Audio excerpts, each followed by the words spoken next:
Olá, bom dia! A paz do Senhor Jesus Cristo para você. Você está ouvindo o Pão Diário. Hoje é dia 1º de fevereiro. A leitura de hoje é Gênesis 33, Marcos 4, Esther 9:10 e Romanos 4.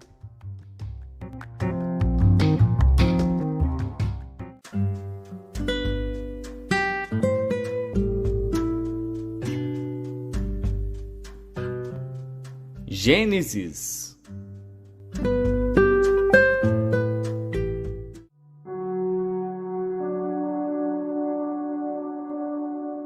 Gênesis, capítulo 33. E levantou Jacó os seus olhos e olhou, e eis que vinha Esaú e 400 homens com ele. Então repartiu os filhos entre Lia e Raquel e as 2 servas, e pôs as servas e seus filhos na frente, e a Lia e seus filhos atrás, porém a Raquel e José os derradeiros. E ele mesmo passou adiante deles e inclinou-se à terra 7 vezes, até que chegou a seu irmão. Então Esaú correu-lhe ao encontro e abraçou-o e lançou-se sobre o seu pescoço e beijou-o, e choraram. Depois levantou seus olhos e viu as mulheres e os meninos, e disse: Quem são estes contigo? E ele disse: Os filhos que Deus graciosamente tem dado a teu servo. Então chegaram as servas, elas e os seus filhos, e inclinaram-se. E chegou também Lia com seus filhos, e inclinaram-se. E depois chegou José e Raquel, e inclinaram-se. E disse Esaú: De que te serve todo este bando que tenho encontrado? E ele disse: Para achar graça aos olhos de meu senhor. Mas Esaú disse: Eu tenho bastante, meu irmão. Seja para ti o que tens. Então disse Jacó: Não, se agora tenho achado graça em teus olhos, peço-te que tomes o meu presente da minha mão, porquanto tenho visto o teu rosto como se tivesse visto o rosto de Deus, e tomaste contentamento em mim. Toma, peço-te, a minha bênção que te foi trazida, porque Deus graciosamente me tem dado, e porque tenho de tudo, e estou com ele até que a tomou. E disse: Caminhemos e andemos, e eu partirei adiante de ti. Porém ele lhe disse: Meu senhor sabe que estes filhos são tenros, e que tenho comigo ovelhas e vacas de leite. Se as afadigarem somente um dia, todo o rebanho morrerá. Ora, passe o meu senhor adiante de seu servo, e eu irei como guia pouco a pouco, conforme ao passo do gado que vai adiante de mim, e conforme ao passo dos meninos, até que chegue a meu senhor em Seir. E Esaú disse: Permite então que eu deixe contigo alguns da minha gente. E ele disse: Para que é isso? Basta que ache graça aos olhos de meu senhor. Assim voltou Esaú aquele dia pelo seu caminho a Seir. Jacó, porém, partiu para Sucote, e edificou para si uma casa, e fez cabanas para o seu gado. Por isso chamou aquele lugar Sucote.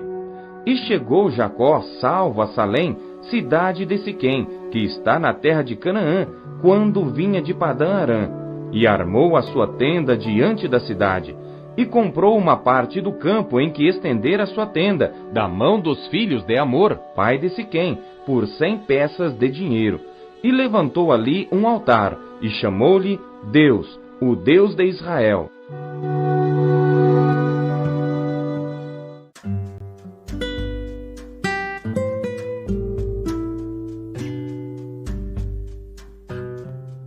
Marcos.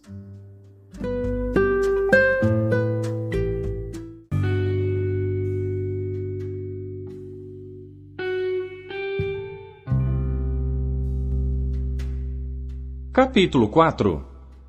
E outra vez começou a ensinar junto do mar, e ajuntou-se a ele grande multidão, de sorte que ele entrou e assentou-se num barco sobre o mar, e toda a multidão estava em terra junto do mar. E ensinava-lhes muitas coisas por parábolas, e lhes dizia na sua doutrina: Ouvi, eis que saiu o semeador a semear. E aconteceu que, semeando ele, uma parte da semente caiu junto do caminho, e vieram as aves do céu e a comeram.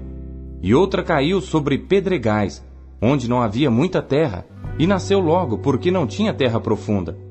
Mas, saindo o sol, queimou-se, e porque não tinha raiz, secou-se. E outra caiu entre espinhos, e crescendo os espinhos a sufocaram e não deu fruto.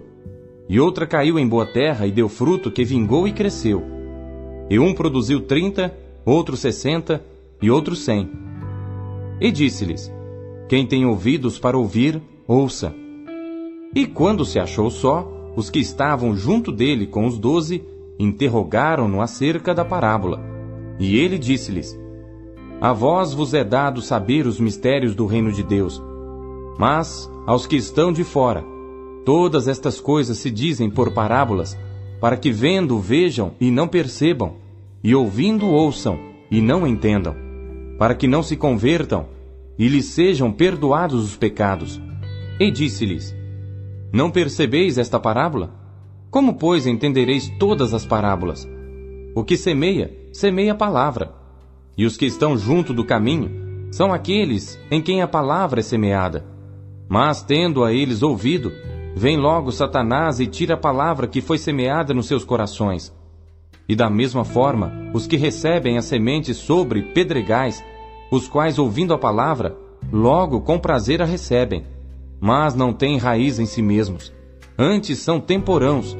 Depois, sobrevindo tribulação ou perseguição por causa da palavra, logo se escandalizam.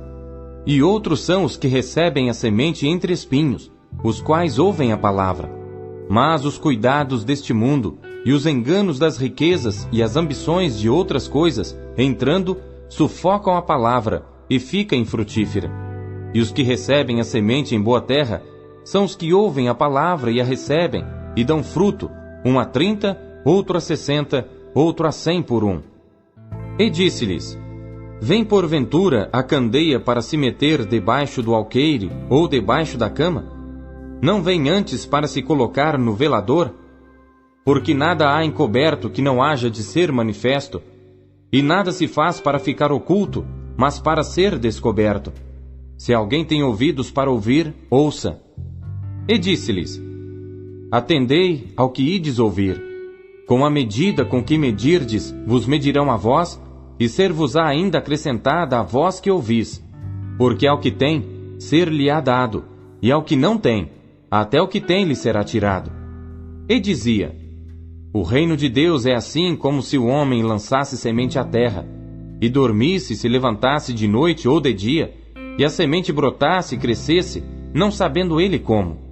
Porque a terra por si mesma frutifica, primeiro a erva, depois a espiga, por último o grão cheio na espiga. E quando já o fruto se mostra, mete-se-lhe logo a foice, porque está chegada a ceifa. E dizia: a que assemelharemos o reino de Deus? Ou com que parábola o representaremos? É como um grão de mostarda, que quando se semeia na terra, é a menor de todas as sementes que há na terra. Mas, tendo sido semeado, cresce, e faz-se a maior de todas as hortaliças, e cria grandes ramos, de tal maneira que as aves do céu podem aninhar-se debaixo da sua sombra. E com muitas parábolas tais, lhes dirigia a palavra, segundo o que podiam compreender, e sem parábolas nunca lhes falava, porém tudo declarava em particular aos seus discípulos. E naquele dia, sendo já tarde, disse-lhes: passemos para o outro lado. E eles, deixando a multidão, o levaram consigo, assim como estava, no barco. E havia também com ele outros barquinhos. E levantou-se grande temporal de vento, e subiam as ondas por cima do barco, de maneira que já se enchia. E ele estava na popa, dormindo sobre uma almofada, e despertaram-no, dizendo-lhe: mestre, não se te dá que pereçamos? E ele, despertando, repreendeu o vento e disse ao mar: cala-te, aquieta-te. E o vento se aquietou, e houve grande bonança. E disse-lhes: por que sois tão tímidos? Ainda não tendes fé? E sentiram um grande temor, e diziam uns aos outros: mas quem é este, que até o vento e o mar lhe obedecem?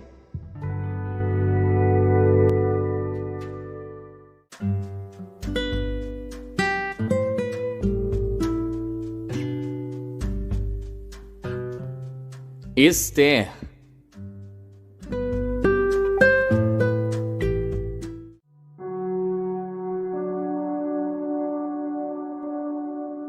Ester, capítulo 9. E no 12º mês, que é o mês de Adar, no dia 13 do mesmo mês, em que chegou a palavra do rei e a sua ordem para se executar, no dia em que os inimigos dos judeus esperavam assenhorear-se deles, sucedeu o contrário, porque os judeus foram os que se assenhorearam dos que os odiavam, porque os judeus, nas suas cidades, em todas as províncias do rei Assuero, se ajuntaram para pôr as mãos naqueles que procuravam o seu mal, e ninguém podia resistir-lhes, porque o medo deles caíra sobre todos aqueles povos.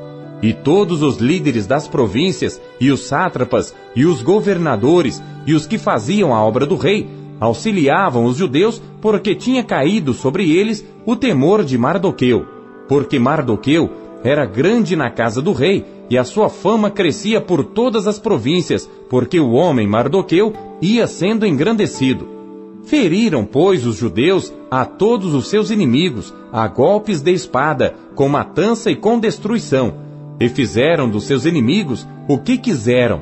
E na fortaleza de Suzã, os judeus mataram e destruíram 500 homens, como também a Parsandata, e a Dalfon, e a Aspata, e a Porata, e a Adalia, e a Aridata, e a Farmasta, e a Arizai, e a Aridai, e a Vaizata. Os 10 filhos de Amã, filho de Amedata, o inimigo dos judeus, mataram, porém, ao despojo não estenderam a sua mão. No mesmo dia foi comunicado ao rei o número dos mortos na fortaleza de Suzã, e disse o rei à rainha Ester: na fortaleza de Suzã, os judeus mataram e destruíram 500 homens, e os 10 filhos de Amã. Nas mais províncias do rei, que teriam feito? Qual é, pois, a tua petição? E dar-se-te-á. Ou qual é ainda o teu requerimento? E far-se-á. Então disse Ester: se bem parecer ao rei, conceda-se aos judeus que se acham em Suzã, que também façam amanhã, conforme ao mandado de hoje, e pendurem numa forca os 10 filhos de Amã. Então disse o rei que assim se fizesse, e publicou-se um edito em Suzã, e enforcaram os 10 filhos de Amã, e reuniram-se os judeus que se achavam em Suzã, também no dia 14 do mês de Adar, e mataram em Suzã 300 homens, porém ao despojo não estenderam a sua mão.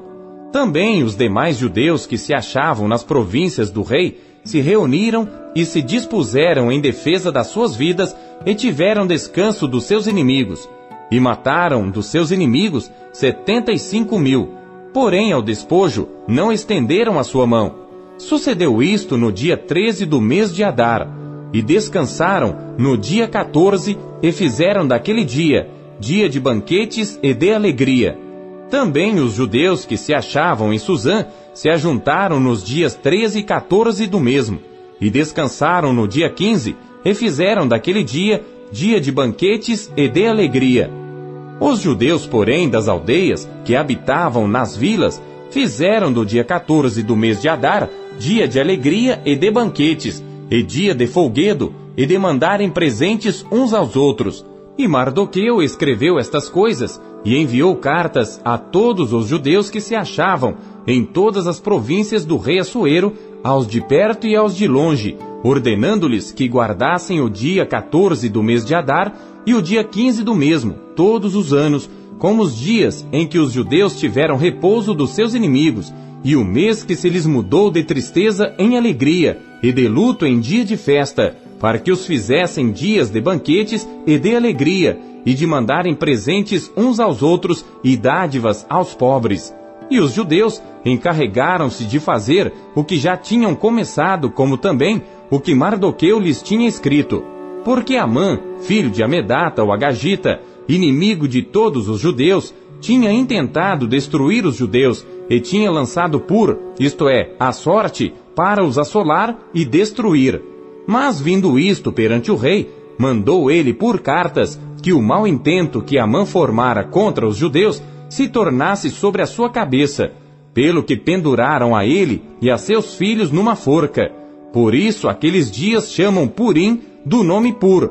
Assim também por causa de todas as palavras daquela carta e do que viram sobre isso e do que lhes tinha sucedido, confirmaram os judeus e tomaram sobre si e sobre a sua descendência e sobre todos os que se achegassem a eles, que não se deixaria de guardar estes 2 dias conforme ao que se escrevera deles e segundo o seu tempo determinado todos os anos, e que estes dias seriam lembrados e guardados em cada geração, família, província e cidade, e que estes dias de Purim não fossem revogados entre os judeus, e que a memória deles nunca teria fim entre os de sua descendência. Então a rainha Ester, filha de Abiail, e Mardoqueu, o judeu, escreveram com toda a autoridade uma segunda vez, para confirmar a carta a respeito de Purim, e mandaram cartas a todos os judeus às 127 províncias do reino de Assuero, com palavras de paz e verdade, para confirmarem estes dias de Purim nos seus tempos determinados, como Mardoqueu, o judeu, e a rainha Ester lhes tinha estabelecido, e como eles mesmos já o tinham estabelecido sobre si e sobre a sua descendência, acerca do jejum e do seu clamor. E o mandado de Ester estabeleceu os sucessos daquele Purim, e escreveu-se no livro.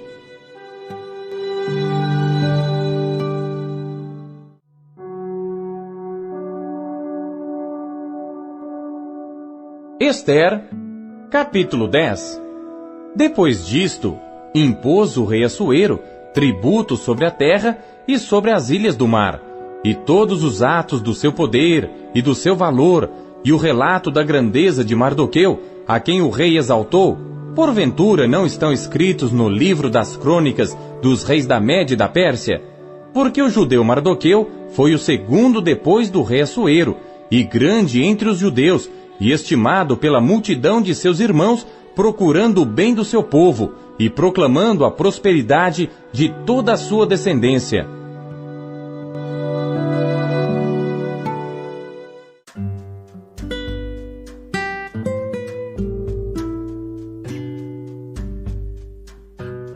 Romanos.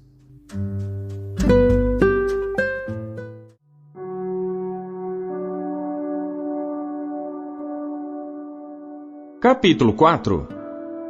Que diremos, pois, ter alcançado Abraão, nosso pai segundo a carne? Porque se Abraão foi justificado pelas obras, tem de que se gloriar, mas não diante de Deus. Pois que diz a Escritura?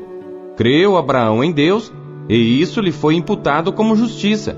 Ora, àquele que faz qualquer obra, não lhe é imputado galardão segundo a graça, mas segundo a dívida. Mas àquele que não pratica, mas crê naquele que justifica o ímpio, a sua fé lhe é imputada como justiça.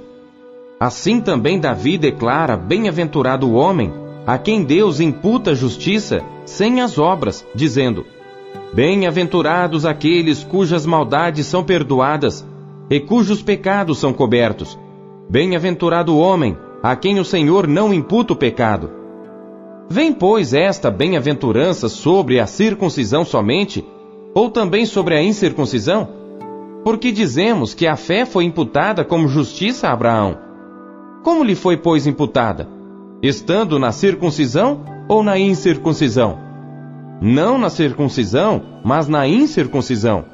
E recebeu o sinal da circuncisão, selo da justiça da fé, quando estava na incircuncisão, para que fosse pai de todos os que creem, estando eles também na incircuncisão, a fim de que também a justiça lhe seja imputada, e fosse pai da circuncisão, daqueles que não somente são da circuncisão, mas que também andam nas pisadas daquela fé que teve nosso pai Abraão, que tivera na incircuncisão. Porque a promessa de que havia de ser herdeiro do mundo não foi feita pela lei a Abraão ou a sua posteridade, mas pela justiça da fé. Porque se os que são da lei são herdeiros, logo a fé é vã e a promessa é aniquilada. Porque a lei opera a ira. Porque onde não há lei, também não há transgressão. Portanto, é pela fé, para que seja segundo a graça, a fim de que a promessa seja firme a toda a posteridade, não somente a que é da lei, mas também a que é da fé que teve Abraão, o qual é pai de todos nós, como está escrito: por pai de muitas nações te constituí, perante aquele no qual creu, a saber, Deus, o qual vivifica os mortos e chama as coisas que não são como se já fossem, o qual em esperança creu contra a esperança, tanto que ele tornou-se pai de muitas nações, conforme o que lhe fora dito: assim será a tua descendência. E não enfraquecendo na fé, não atentou para o seu próprio corpo já amortecido, pois era já de quase 100 anos, nem tampouco para o amortecimento do ventre de Sara. E não duvidou da promessa de Deus por incredulidade, mas foi fortificado na fé, dando glória a Deus, e estando certíssimo de que o que ele tinha prometido também era poderoso para o fazer. Assim, isso lhe foi também imputado como justiça. Ora, não só por causa dele está escrito que lhe fosse tomado em conta, mas também por nós, a quem será tomado em conta, os que cremos naquele que dentre os mortos ressuscitou a Jesus nosso Senhor, o qual por nossos pecados foi entregue e ressuscitou para nossa justificação.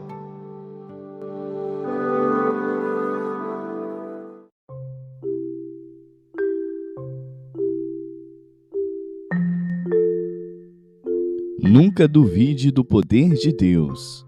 Deus é o Deus do impossível.